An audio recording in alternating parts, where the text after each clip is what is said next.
സംസ്ഥാനത്ത് വീണ്ടും നിപ ബാധയെന്ന് സംശയം. മലപ്പുറത്ത് 14-കാരനെ ലക്ഷണങ്ങളോടെ ആശുപത്രിയിൽ പ്രവേശിപ്പിച്ചു. സ്രവം പരിശോധനയ്ക്ക് അയച്ചു. നിപ പ്രോട്ടോകോൾ പാലിക്കാൻ ആരോഗ്യ വകുപ്പിന്റെ നിർദ്ദേശം.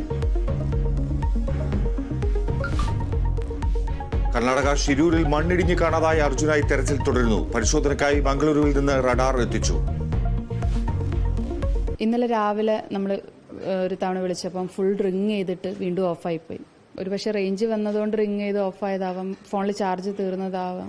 PS ലാസ്റ്റ് ആ സ്ഥലത്താണെന്നുള്ളത് നമ്മൾ അവിടെ എത്തിയത് മുതൽ അവരുടെ കൈയും കാലും പിടിച്ചിട്ട് അവിടെ ഉള്ള ആളുകൾ നമ്മൾ പറയുന്നുണ്ട്. പക്ഷെ അത് കേൾക്കാനും കൂടുതൽ മനസ്സ് അവിടെ ഉള്ള ആളുകൾ കാണിച്ചിട്ടില്ല.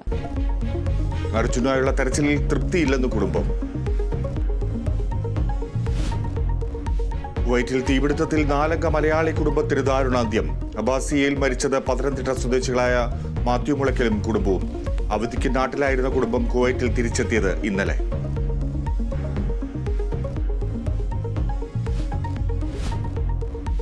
സർക്കാരിന്റെയും പാർട്ടിയുടെയും നല്ല ഭാവിക്കായി പ്രവർത്തന രേഖയുമായി CPM. മാർഗരേഖയുടെ കരട് സംസ്ഥാന സെക്രട്ടേറിയറ്റ് തയ്യാറാക്കി.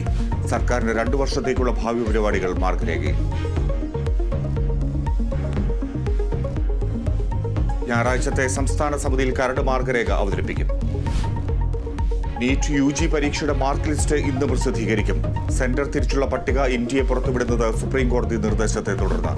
നീറ്റ് പരീക്ഷ ചോർച്ചയിൽ ഒരു മെഡിക്കൽ വിദ്യാർത്ഥി കൂടി അറസ്റ്റിൽ.